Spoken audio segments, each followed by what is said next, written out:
Hello and welcome to the Filmmakers Workshop. I'm Adam Loretz, and today just thought we'd have a little update with a bit of news. So what's been happening? There has been a couple of camera announcements, one from Canon with their new C200, and there has also been an unveiling by Panasonic for their forthcoming camera, the EVA1. Both of these cameras seem to occupy a similar space, and the tech spec's very interesting, and I think it will only get more so. We'll go into that in a bit more detail in a mo.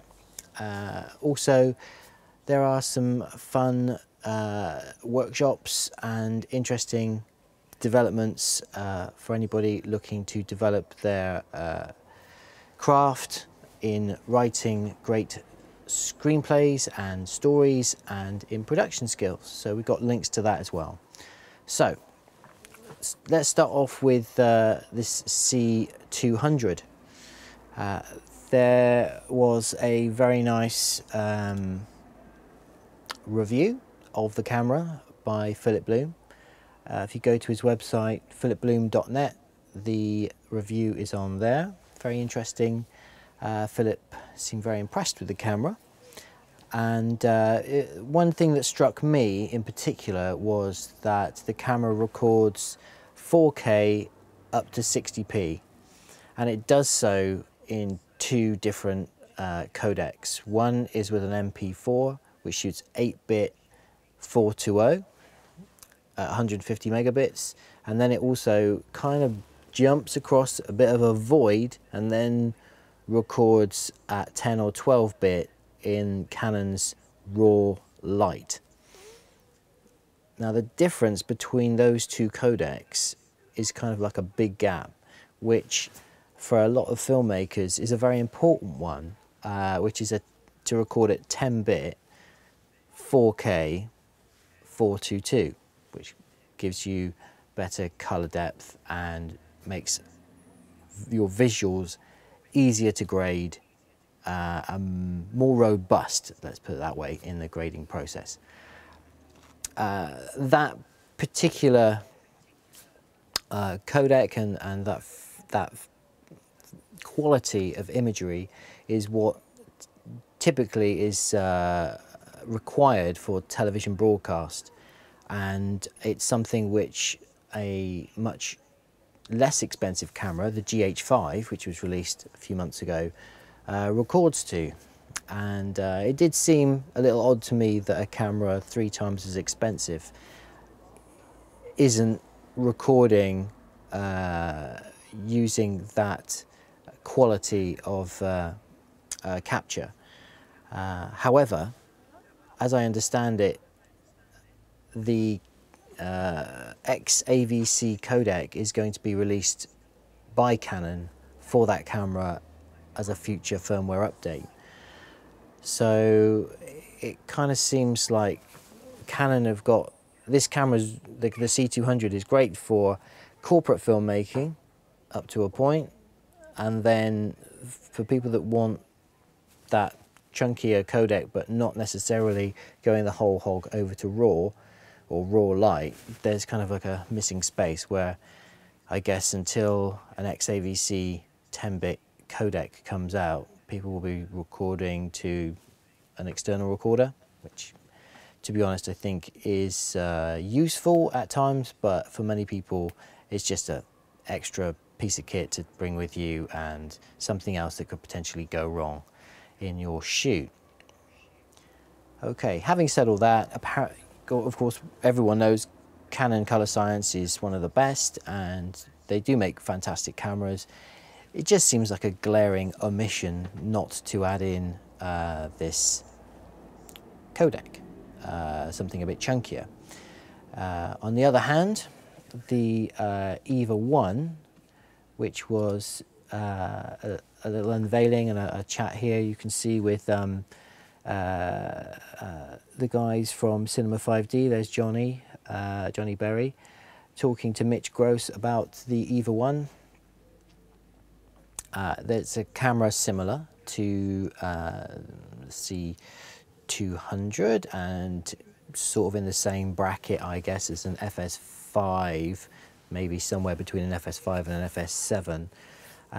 Again, so this is Panasonic's kind of entry into this market, and what I found interesting about this particular camera was the fact that Panasonic had gone with an EF mount for the lenses.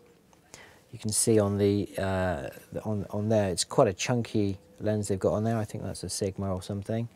That they've chosen an EF mount rather than their go-to lens mount, which is often been the Micro Four Thirds mount. What is particularly interesting is that the JVC released the LS300, quite a capable Super 35 sensor camera, and they did that with Micro Four Thirds mount. So I'm not really sure why Panasonic chose EF. I mean, obviously there are a lot of people who choose EF lenses, and I guess during this particularly interesting period of camera development where Canon are releasing a C200, there's no better way to possibly lure some Canon users away who have invested in their glass over to Panasonic by adding an EF mount. Having said all that, I think that the EVA1 stands on its own 2 feet. It's not using a sneaky tactic to lure people away. It does appear to be a neat run and gun, tidy package with built-in NDs, shoots to a chunky codec, something that will please corporate filmmakers, TV cameramen, and also kind of entry-level filmmakers. There's no reason that you wouldn't make a film on the EVA1. However, that camera's not been released yet. That is coming out at the end of the year. There is also a similar conversation, if you want to see it but differently, on News Shooter. Eric from the News Shooter did that interview, and it's another particularly good one. So yeah, I found all that kind of curious, and I can see a kind of snowballing of these from these two manufacturers as the release of EVA1 comes up. I'm sure, no doubt, Canon will be pushed to release the XAVC codec and create a more compelling reason for, say, TV production companies to buy into the C200. In terms of where it stands in the market, there's the Ursa Mini Pro, which also is a particularly well spec'd up camera, probably the best that Blackmagic have ever put out, and that's kind of similar money. I think it's all around about the $7,000 to $8,000 mark. We shall see quite what EVA1 looks like in terms of its tech spec as time goes on. But at the moment, it does look, for me, it does look like the nicest of the bunch. It's the one I would go for. Maybe it's because I've got Panasonic GH4 and GH5 that I think that camera would fit in nicely. But yeah, it's kind of like everything I wanted the FS5 to be. And speaking of that, I'm no doubt Sony at some point will have their FS5 Mark II, probably shortly after it's been released, and try and I can just see each manufacturer trying to pip the next, and yeah, I'm sure we'll all end up with fantastic cameras. But hey, these are all quite expensive pieces of kit, and you don't necessarily need them to make nice films. You can make great stuff on DSLRs, even on your smartphone. It's all about craft. Speaking of which, something else which I was really interested to see just the other week was on Film Riot, July 7th. There is a great episode about story structure and screenwriting, an episode featuring Seth Worley, who makes the complex process, sometimes seemingly complex process of writing a screenplay made easy. He's done a workshop on it, and I found it very interesting and illuminating. I spent some time myself trying to pen scripts. I've written a script, I've written treatments, and it's very good to be able to take a step back and use somebody else's analysis and ideas to be able to shed some fresh light and give your ideas, which you may have spent hours and hours over trying to formulate your story, and really kind of see it in a new light and see how it is working or not working. So yeah, that's well worth checking out. Now, yesterday evening, back to Philip Bloom, he released a new cinematic masterclass. I've worked with Philip a few times over the years, and I can thoroughly recommend his tutorials, and I'm sure this masterclass will live up to his high and exacting standards. So whilst we are here, why don't we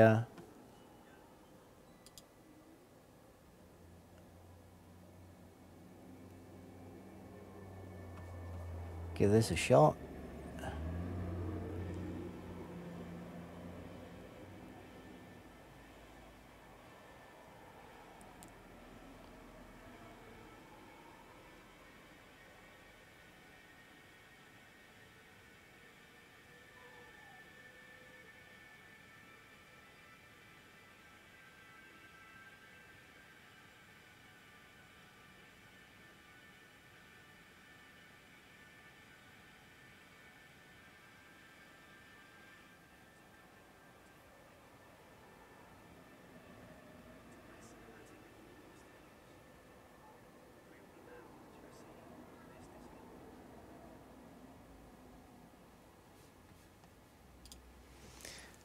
And there we have it. So as far as I understand it, if you're on part of the MZ subscription program, which is $299 a year, you can access many different courses by people like Vincent Laforet and others. And Philip's course is an extra $99 to get his course. Or you can buy the course complete separately for $199. There's also an option to buy per episode at something like between $50 and $80 an episode. So that's well worth it. In fact, if I bring myself over here, there you go. There's a link. If you want to go and check it out, I can't recommend Philip's tutorials and masterclasses enough. He in fact did a filmmaking workshop for us a few years back, and no doubt over the coming weeks perhaps we'll see if Philip wants to come on to this live feed, perhaps have a chat and talk us through some of the components of this masterclass. That might be a bit of fun. So yes, there's that, which I think is well worth your time and money. I think $199 is pretty darn good for 8 or whatever it is, 6 hours I think it is of content. The other thing to mention regarding these workshops from MZ, also if you look back on the history from Filmmakers Workshop, I also interviewed Shane Hurlbut, who is a Hollywood director of photography. We had a long chat about his career and his workshops, which he did with MZ as well. That's quite an in-depth interview and well worth a watch. So do check that out. Finally, what else has been interesting me is back to the Camera Store TV. I really enjoyed their Sony A99 Mark II field test. The camera is a particularly interesting DSLR because it shoots great 4K. It's got the fantastic Sony autofocus, and it also shoots 42 megapixel stills, which as a package it's quite formidable. And apart from, you know, maybe not shooting 10-bit video, it's got to be one of the most interesting premium hybrid cameras out there. And so yeah, do go over to the Camera Store TV. Chris and Jordan always deliver, and yeah, worth a watch, that one. So that's it for this live stream. We're live streaming. Just for anyone who's interested in live streaming, we're shooting this on a GH4. It's going into a Blackmagic Ultra Studio, no less, into an iMac, into OBS. We're just green screening this just to put something in the background. It's a good setup, and hopefully the lip sync is all fine on this one. I won't have to go and redo this cast.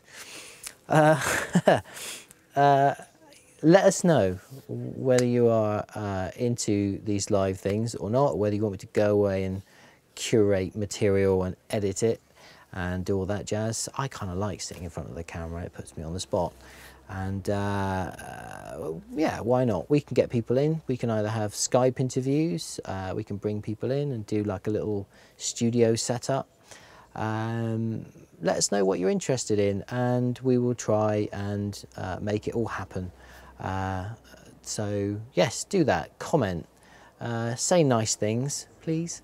And that's it. Until next time, I say bye-bye. Take care, bye.